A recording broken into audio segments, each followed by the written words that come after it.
Nabi itu tahu bahwa akhirat itu tidak bisa batasi Allah. Kamu tidak bisa nyemprit Allah. Allah, ini akhirat loh. Amal sudah ada manfaat. Ingat itu. Tidak bisa seperti itu. Allah itu nggak bisa tunduk sama konstitusi yang bernama akhirat. Artinya Allah meskipun di akhirat tetap duwe hak yaf'alu ma yasa atau yaf'alu ma yurid. Nggak bisa kamu terus wah ini akhirat amal ra iso dikirim wong mati, amal ra iso dikirim. Yo pangeran kok mbok atur. Makanya ada kiai mengatakan kodok qadar ora iso dirubah, itu kamu. Makanya ada seorang kiai ditanya, kodok qadar ora iso dirubah sekali dicatat selesai. Jari kiai tadi, tapi nak Allah iso. Dalile apa ya yang huwa ma yasa wa yusbit. Nak Allah ya iso, sing ra iso kan kita. Nah, Nabi itu tahu betul meskipun akhirat itu Allah masih bisa dinego saking baiknya. Ya Muhammad irfa' ra'sak wasal tutok wasatu safa. Semat sirahmu angkat. Kowe njuk apa tak turuti. Terus semenjak itu Nabi minta apa? Syafa. Karena dulu ulama itu sudut pandangnya itu ya seperti itu. Ada yang ulama suka ibadah itu sholat, ada yang milih tidur. Sampai Imam Ghazali bilang suatu saat ibadah terbaik di zaman akhir itu tidur kan. Sholat saja kalah sama tidur kan. Tapi itu loh ya, yang wajib tetap loh, terus kamu gak sholat wajib. Begini beliau mencontohkan itu. Ada orang sholat tahajud terus obsesinya itu ingin hajatnya terkabulkan. Sementara yang tidur obsesinya nikmati rahmatnya Allah, boleh tidur, bisa tidur. Kata Imam Ghazali, timbang kita tahajud terus nuntut pangeran aduk turu katanya. Mergo engko di akibat terus setan memberi bisikan, lho nyatanya kamu tahajud ya gak terkabul, berarti cerita bahwa Nabi ngendikan kalau doa tahajud mustajab enggak. Daripada ngono ki aduk turu ora tau ndonga. Timbang ngabri-abri Islam timbang ngelek-ngelekin apa? Islam. Jadi ulama itu mulai dulu itu sudah berpikir. Banyak orang menjadikan tahajud sholat malam itu media untuk hajatnya. Dan kalau nggak kesampaian ini mutung. Nyalahkan kiainya ijazah ramandi. Macam. Daripada ngono ora usah apa? Tahajud turu. Dan jenis kayak ini tuh banyak. Makanya ulama kayak saya itu saenake dhewe itu ya jarak. Saya sering didolani muhibbin terus bilang Gus saya doakan gini-gini saya mau nyalon bupati atau saya gini. Saya bilang gak waduh orang dongo, nak ramandi darani ulama dongane ramandi. Nak mandi kamu jadi bupati tetap nganggep karena beli. Sopo sing ora roh bupati saiki gak beli. Ribet kan? Ketika mereka jadi ngunsurkan doa kamu apa karena kemarin beli? Yang beli maksudnya nggak beli nggak usah tersinggung. Jadi ribet ngadepin. Nggak artinya gini loh, boyo doa itu jangan dipakai begitu loh. Kalau minta nasihat tak nasihati jadi bupati yang baik, gubernur yang kalau minta doa itu resikonya. Akhirnya kiai kalau diminta doa ya doa sebenarnya diisinya itu nggak doa kemenangan. Selamat. Itu nggak selamat gitu. Karena ribet. Makanya Islam itu doa itu setelah iman. Aturan iman benar baru doa. Aturan iman benar termasuk Allah itu yaf'alu ma yasha, boleh melakukan yang dikehendaki. Allah enggak boleh terdikte oleh doa kita, enggak boleh. Ya saya ulang lagi ya, mazhab Hasan Asyadzili ini khas kita. Jadi la ilaha illallah itu didahulukan sebelum istighfar. Tapi kebalikannya mazhab Imam Sanusi itu dibalik. La ilaha illallah itu kalimat yang sakral. Karena yang sakral dibutuhkan muqaddimah, yaitu yang melafadzkan harus yang sudah bersih, yang sudah steril baru melafadzkan la ilaha illallah. Maka dalam mazhab Sanusiyah istighfar dulu baru la ilaha illallah. Nah, cara mazhab Abu Hasan Asyadzili kebalikan, istighfar itu sah setelah sahnya tauhid. Kamu ikut mana tuh? Asyadzili apa Sanusiyah? Alhamdulillah sama-sama tidak paham ya sudah. Akhirnya sudah, ya nggak kemana-mana kan. Gitu. Jadi apa ya? Terus ini saya teruskan ini biar khas pesantren atau khas NU lah. Kalau bahasa Pak Rektor khas NU. Ini Ben sampean tahu beberapa perbedaan itu lazim. Halaman 24. Ya halaman 24 sama 25. Tak baca ini masih orisinil. An Sufyan bin Uyainah ini juga gurunya Imam Syafi'i. Kata Sufyan bin Uyainah beliau cerita, kana Isa wa Yahya alaihi wasallam ya'tiyanil qaryah. Fayas'alu Isa an syirari ahliha. Wa yas'alu Yahya an khiyari ahliha. Jadi Nabi Isa dan Nabi Yahya itu satu generasi, sama-sama masih muda. Kalau di satu kampung yang Nabi Yahya tanya, ini keluarga terbaik siapa? Saya mau nginap di situ karena kumpul orang baik itu nyaman. Kalau Nabi Isa kebalikan, keluarga terburuk mana ya? Saya tak di situ.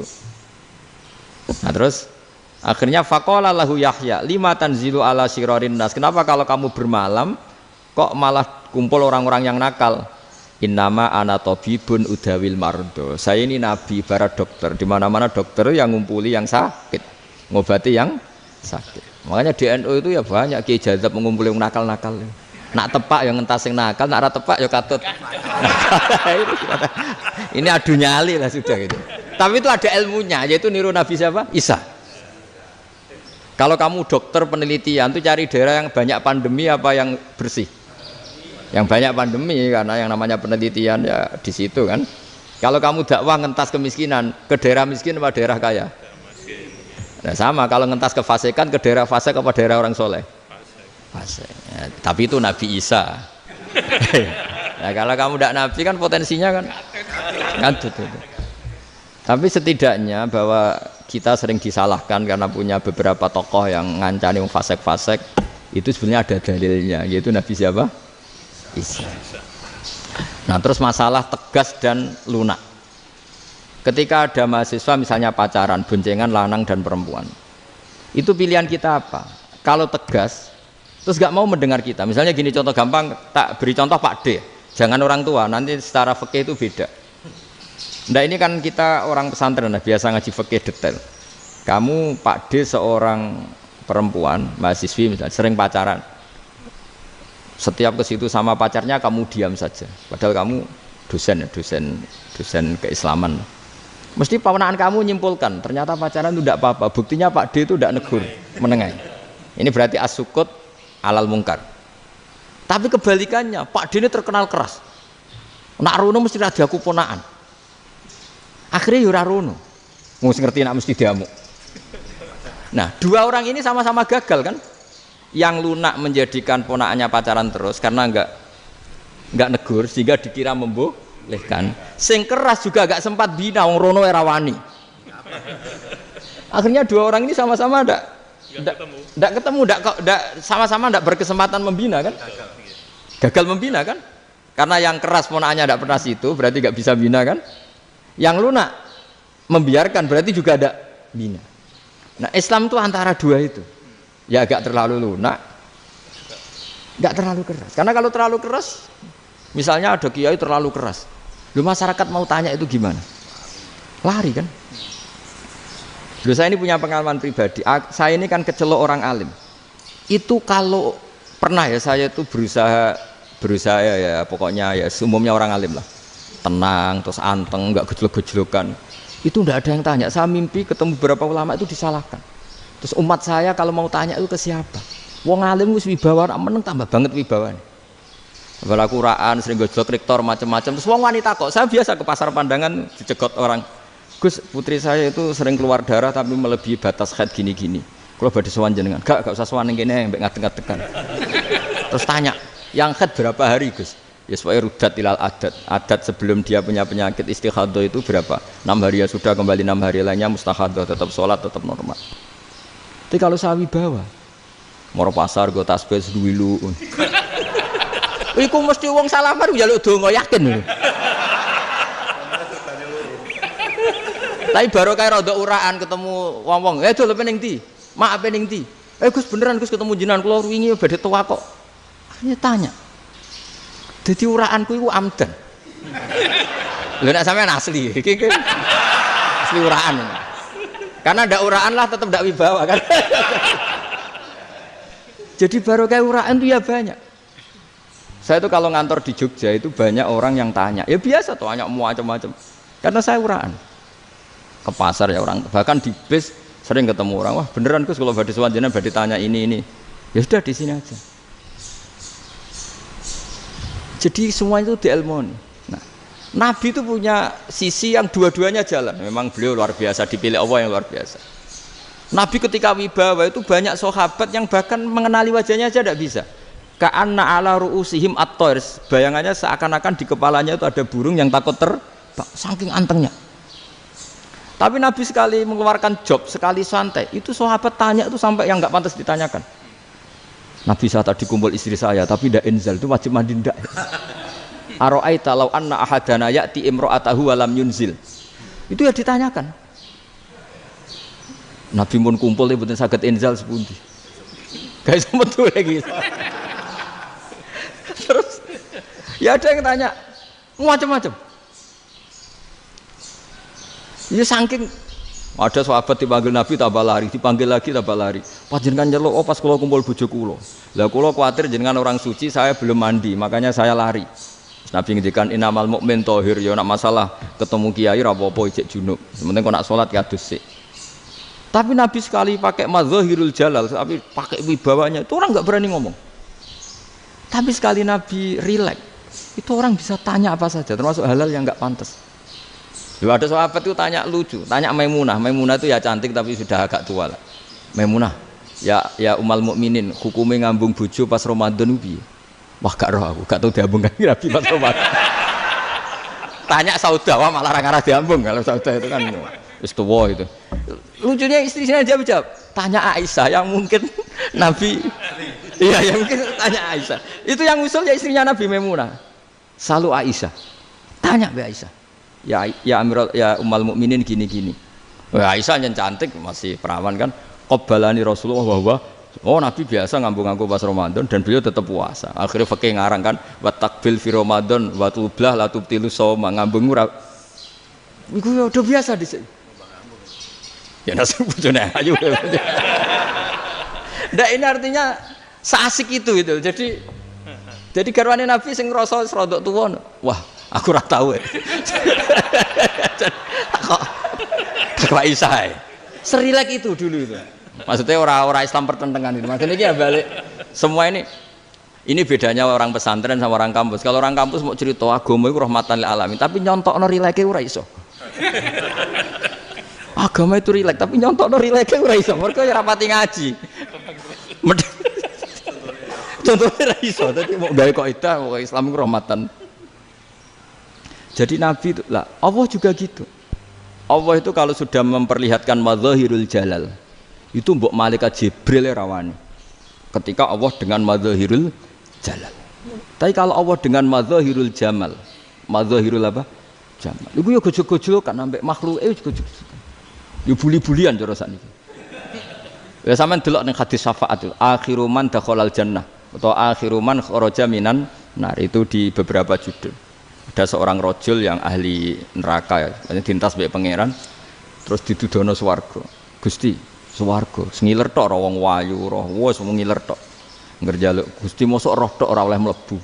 Jarimu asal mlebu metu kon neraka ora jaluk-jaluk meneh. Sumpah lho ya, gak jaluk apa-apa meneh. Mboten Gusti. Sekali saya keluar dari neraka ndak akan minta apa-apa lagi. Wis. Wallahi, wis wallahi. La as'alu ghairaha. Maksudnya ghaira khoslah, ghaira tilkal khoslah. Ya niku selain keluar dari neraka saya ndak akan minta lagi. Didono swarga wong do kelon seru wibet kan. Sing bojone elek kan dendam dadi ning swarga iku. Swarga iku wis macam-macam. Gusti mosok roh tok ora oleh mlebu. Jarine janji ra njaluk meneh. Akhire ya wis didelokno neraka. Jadi pangeran jawabe gampang, didelokno neraka. Roh neraka begitu menyakitkan, begitu ngeri. Sudah Gusti saya ndak minta surga, sementing nggak masuk neraka. Rabbana srif anna adzab jahannam. Setelah lama itu diadepno swarga njuk mlebu swarga, terus diadepno nang neraka. Akhirnya ya sudah. Saiki mlebu swarga gak apa-apa. Iku jawabe lucu. Atas taziu jenengan ngenyek kula. Wong karuan ra di swarga kok mlebu swarga. Terus akhirnya mlebu swarga, kan mlebu swarga tamanna, sangen-angen sing mbok jaluk apa? Orang angen-angen yang indah-indah, laka wa asratu amsal ya siku tak turuti wa asratu amsalihah lan lipatan ke-10. Jawabe wong lanang ya lucu. Atas tazi ubi wa anta rabbul alamin. Jenengan pangeran kok ngenyekan. Maksudnya wis karuan aku ora pantes. Terus jare pangeran, la astazi ubika walakinni alama asya'u qadir. Aku gak ngenyek kowe, pancen aku pangeran. Nuruti kowe iku iso. Jadi Allah sendiri ketika dengan madzahirul jamal itu malaikat ya ono sing wani bantah. Masyhur itu kan malaikat sing bantah pangeran ataj alufia mayufsidu fiha wa yasfikut dima. Karena Allah dengan madzahirul jamal. Sing paling masyhur Nabi Musa. Nabi Musa itu ketika Nabi Mi'raj. Nabi Mi'raj itu beliau kira-kira di langit keempat lah yang masyhur atau kelima. Ngelangkahi. Nabi Musa nangis, ya Robbi ini apa-apaan? Orang sing ja'a ba'di kemudian melangkahi makom saya ini apa-apaan? Jadi Nabi Muhammad kan apapun hebatnya kan junior. Kok melangkahi makom saya ini apa-apaan? Enggak fair. Sampai Nabi Muhammad itu tanya gini sama Jibril. Reaksi Allah gimana ketika melihat Musa seperti itu? Jawab malaikat Jibril lucu. Ya roh khiddatahu. Allah sapal gayane Musa. Biar. Jadi lucu. Ya dibiarin aja sama Allah. Tapi wong jenenge Nabi Musa itu kekasihnya Allah. Tetap berkah bagi kita. Betul.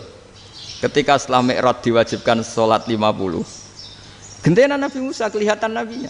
Sebenarnya Nabi Musa itu sebetulnya loh, enggak menguntungkan kita sebetulnya. Tapi yang menguntungkan. Sebenarnya enggak niat menguntungkan kita, tapi menguntungkan. Nabi Ibrahim kan di langit ke-6, keren lah. Konti jong ketemu Allah ngeten-ngeten kan sholat 50. Karena Nabi Ibrahim terkenal Nabi baik enggak bantah. Bareng Nabi Musa. Kenapa diceluk pangeran? Kula akan salat ping 50. Inna ummataka la tutiku dzalik. Wah, gak kuat umatmu. Serai-rai gak umatmu ora ngarah kuat 50 rokaat. Tapi sebenarnya Nabi Musa itu niatnya bukan membela kita. Fa inna ummati la umatku sing gagah-gagah ra iso meneh umat. Berarti sebetulnya ya itu masih pakai gengsinya sebetulnya. Wes ngono-ngono lah sementing kita untung.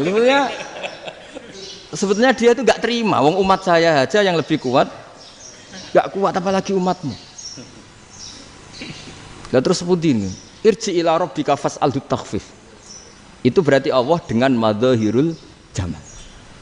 Sudahlah, datang ke Allah minta keringanan. Allah itu baik. Minta, ambek Allah itu ringanan mau 5 tok, jadi cek 45. Balik ke Nabi Musa, piro 45, cek ra kuat umat. Wong umatku ora kuat, jadi sebenarnya dia bilang umatku ora kuat. Lho cara Nabi Muhammad model wong Malang, yo beda umatku mbek umatmu. Ribet kan? Beda. Lho Nabi Muhammad kan enggak seperti itu kan? Enggak punya akhlak Malang kan? Akhlak. Maksudnya akhlaknya mujur itu loh, enggak akhlak yang baik gitu. Ya, akhlak yang mujur bukan yang Malang gitu. Jadi Nabi ya manut. Tinggal 40 kan, dikurangi lagi 35 sampai 9 kali kan? Masyhur itu. Ya kan kalau dikurangi 55 kan berarti turun naik kan 9 kali. Itu setelah 5 itu Nabi Musa cek usul, masih ragu. Iku cara Nabi munggah nentek ya. Ini entek ya. Terus iya doa tuntas betul. Bisa bebas. Terus munggah ado-ado lha opo? Ngapain itu? Akhirnya Nabi Muhammad sudah sampun ya kalimah Allah, saya ini malu sama Allah Musa. Sudah 9 kali dan diturutin terus. Jadi Allah kalau dengan madzahirul jamal itu Nabi Musa biasa nego sama Allah. Tapi ketika Allah dengan madzahirul jalal itu Nabi Musa enggak berani. Yaitu di hadis syafa'ah. Hadis syafa'ah ketika manusia datang ke Nabi Adam, ya tuna Adam. Ya Adam anta abul basar ngene isfa'li ana inda rabbik. Kamu saya minta mensafaati kita. Nabi Musa, Nabi Adam inna rabbi qad ghadibal yawma ghadaban lam yaghdab qablahu mislah wa la yaghdab ba'dahu mislah. Ini Allah sedang murka besar dan tidak akan murka seperti ini lagi. Sudah saya tidak berani, nafsi. Nabi Ibrahim enggak, termasuk Nabi Musa ketika di itu ya enggak berani. Karena Allah dengan madzahirul jalal. Itu Nabi Musa enggak berani. Sudah saya sendiri itu pernah salah. Yaitu saya membunuh seseorang yang enggak disuruh oleh Allah membunuh itu. Yang pas jotosi orang Kipti. Akhirnya datang ke Nabi Muhammad. Pas ke Nabi Muhammad, Allah dengan madzahirul jamal. Apa dengan madzahirul jamal sampai Kanjeng Nabi ngendikan analah saya akan memintakan syafaat kalian. Terus fa ahmadu rabbi bima hamida allamaniha rabbi. Saya muji Allah dengan pujian-pujian yang orang lain tidak tahu, hanya saya yang diajari, kata Rasulullah. Ya di sini menurut banyak ulama termasuk kitab yang saya baca, kenapa Muhammad sebagian namanya Ahmadu? Itu dari af'al tafdil fa Muhammadun Ahmadu min ghairihi. Muhammad Rasulullah itu kalau muji Allah di atas cara mujinya nabi yang lain. Jadi Ahmadu bukan dari fi'il mudhari' lil mutakallim tapi dari af'al apa? Tafdil. Fa Muhammadun Ahmadu min ghairihi. bahwa Kanjeng Nabi Muhammad SAW itu cara mujinya Allah di atas pujian para nabi. Makanya di sini Sayyid Ali Zainal Abidin kalau muji hamdal hamidin wa fauqa hamdil hamidin. Jadi pujian saya ini di atas rata-rata cara mereka apa? Memuji. Yaitu sirinya apa? Nabi itu tahu bahwa akhirat tidak bisa batasi Allah. Kamu tidak bisa nyemprit Allah. Allah, ini akhirat loh. Amal sudah tidak manfaat. Ingat itu. Tidak bisa seperti itu. Allah itu nggak bisa tunduk sama konstitusi yang bernama akhirat. Artinya Allah meskipun di akhirat tetap dua hak yaf'alu ma yasa atau yaf'alu ma yurid. Nggak bisa kamu terus wah ini akhirat amal ra iso dikirim wong mati, amal ra iso dikirim. Yo pangeran kok mbok atur. Kalau kita yang mengirimkan tidak bisa, tapi kalau Allah tetap bisa. Makanya ada kiai mengatakan kodok qadar ra iso dirubah, itu kamu. Makanya ada seorang kiai ditanya, kodok qadar ra iso dirubah sekali dicatat selesai. Jadi kiai tadi, tapi nak Allah iso. Dalile apa ya yang huwa ma yasha wa yusbit. Nak Allah ya iso, sing ra iso kan kita. Nah, Nabi itu tahu betul meskipun akhirat itu Allah masih bisa dinego saking baiknya. Akhirnya Nabi sujud, masyhur itu terus, ya Muhammad irfa' ra'sak wasal tuqa wasatu safa. Semat sirahmu angkat, kowe njuk apa tak turuti. Terus semenjak itu Nabi minta apa? Syafa. Jadi makanya terus banyak GNU sing wis macam-macam lah. Sing ana sing potongane wedi terus hati-hati. Niku berarti makome Madzahirul Jalal. Ana sing amen guyon nek makome Madzahirul Jamal. Ana sing ra jelas ngene iki, sing ra jelas. Nak guyu buanter kok nangis yo buanter. Jebule urusan utang. Lah ini sudah yang udah. Jadi makanya yang rileks saja. Sebenarnya agama ini santai, rileks karena agama ini harus bifarohin wasururin. Enggak boleh agama ini dibawa dengan kekerasan, dengan antisosial. Karena agama ini harus kul bi fadlillah bi rahmati fa bidzalika falyafrahu, harus senang, harus rileks. Makanya saya jadi kiai itu senang takutnya gini. Sekali saya tidak senang jadi presiden buruk.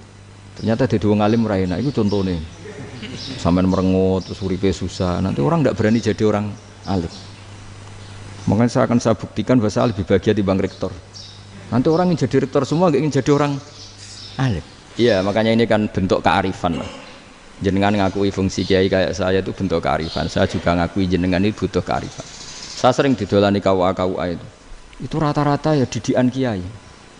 Kompilasi hukum Islam itu banyak ya, janda cantik. Contohnya harus cantik, kalau jelek nggak mungkin terjadi kan. Ada janda cantik kebetulan suka kawin tapi takut zina. Saya ulang lagi, suka kawin tapi takut. Itu seringnya gitu Pak Rektor. Jadi dia kawin bosen, bilang ke KUA, Pak saya sekarang mau nikah sama ini. Loh, tapi kamu mau punya suami. Ya tapi kan nggak tercatat Pak. Itu KUA-nya rata-rata itu nggak berani.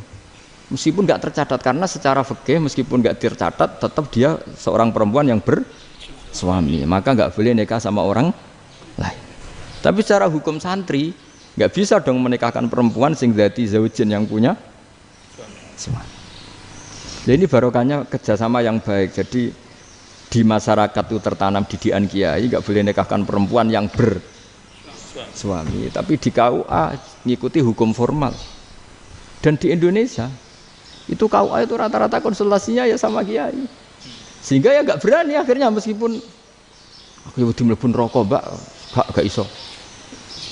Dan itu banyak. Seorang lagi ya, makanya ini kan pesantren itu nggak boleh mati. Orang kiai-kiai kayak saya nggak jelas-jelas itu harus lebih jelas lagi. Karena ini yang on time, yang online, yang siapa saja bisa tanya. Saya itu SMS saya itu nggak punya HP WA. HP jadul itu SMS-nya tiap hari tak berapa. Orang yang tanya dari Kalimantan, dari Aceh. Gus di kampung saya ada masjid 2 itu yang Samana. Ada yang dari orang perkotaan, Gus di perumahan baru ada masjid. Yang Jumatan baru orang 12, sah enggak? Ya langsung saya jawab, sah. Dalilnya ini. Ya sudah. Nah, tapi kata Imam Syafi'i gini harus orang 40. Itu madzhab Syafi'i, dalam madzhab yang lain gini-gini. Itu kalau tanya rektor itu kan ribet, masuk ajudan dulu, asisten dulu, panjang.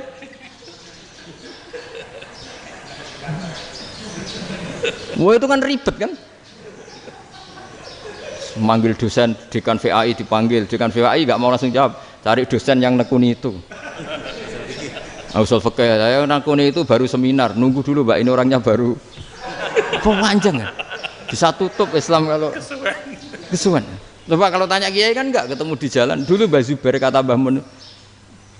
Saya termasuk santri yang diapresiasi Mbah Mun. Dhisik Mbah Zubair ya ngono, anak nong takok pe sowan gak oleh. Gak takok ning kene. Jangan biasa ditanya orang ngadeg-adegan. Ya alhamdulillah ilmunya cukup, kalau gak cukup ya kok sik.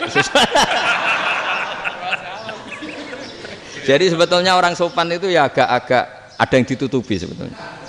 Mboten prayogi teng dalan nginjang mawon matur. Ya sebetulnya sebenarnya memang ilmunya agak cukup gitu. Tapi itu sebenarnya secara fikih itu haram, menunda itu haram.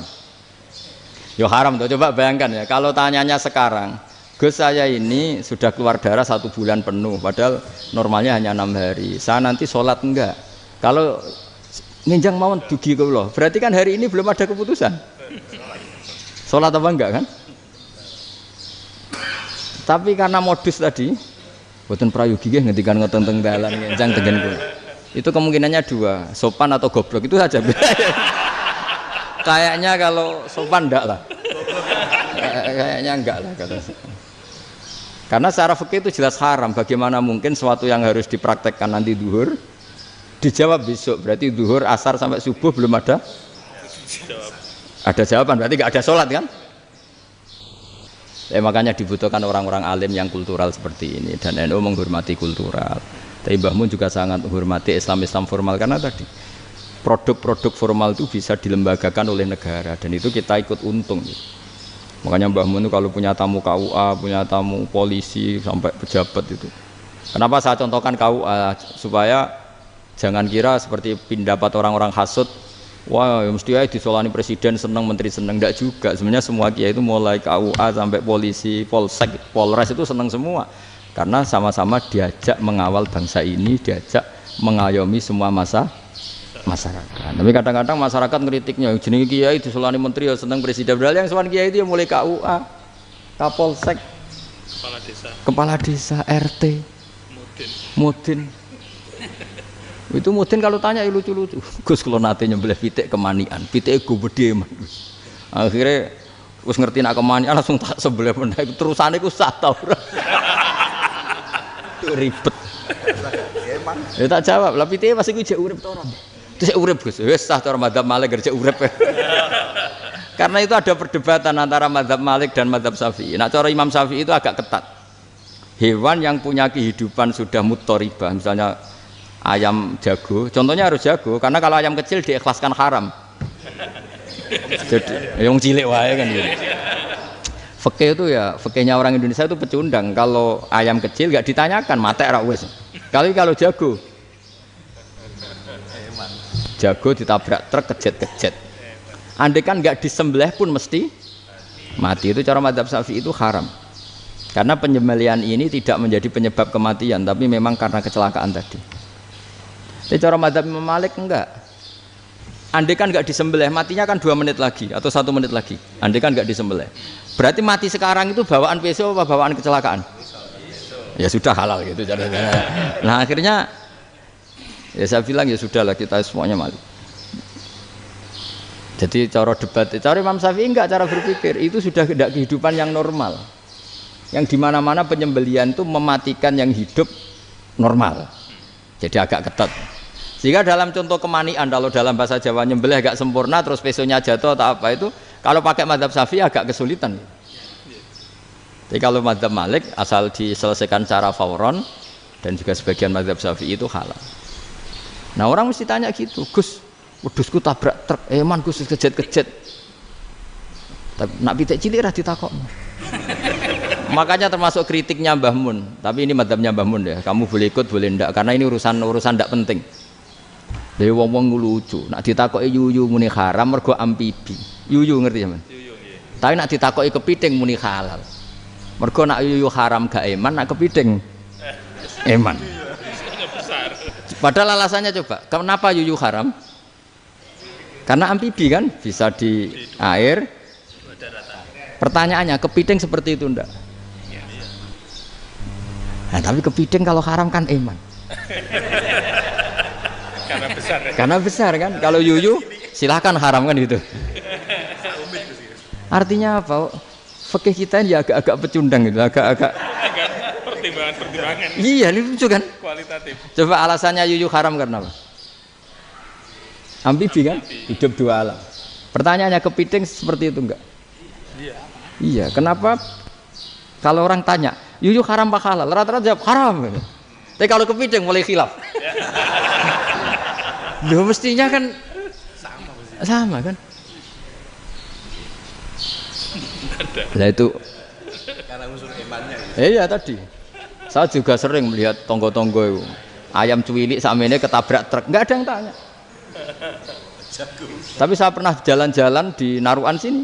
Ono jago ketabrak, sing duwe langsung marani kula pas saya naik motor. Gus ini halal apa haram? Nak langsung kula sebelah halal apa haram? Wis kanggo kowe halal ya halal. Karena saya tahu tak jawab haram mesti kecewa itu. Aduh. Akhirnya kiai ini beratnya kan. Ya akhirnya ya saya setelah itu Fatihah Imam Syafi'i ngapunten umat kula tuh ora siap madzhab jenengan tuh ndak siap. Untuk masalah ini tidak sama. Iya kan akhirnya pakai madzhabnya Imam Malik tadi. Ya tak Fatihah Imam Syafi'i ini mboten niat nglawan jenengan. Tapi ngobati tiang eman. Mergo pitike besar itu. Jadi ini kan ceritanya itu makanya yang rileks saja lah bahwa Islam ini yang rileks, yang menyenangkan karena ya agama ini harus menyenangkan. Raditu billahi robba. Raditu itu seneng banget, ridho itu puas. Enggak boleh beragama pertuntungan terus emosinan, ya marem atau raditu itu marem jadi yang nyaman. Ya saya kira demikian. Assalamualaikum warahmatullahi wabarakatuh.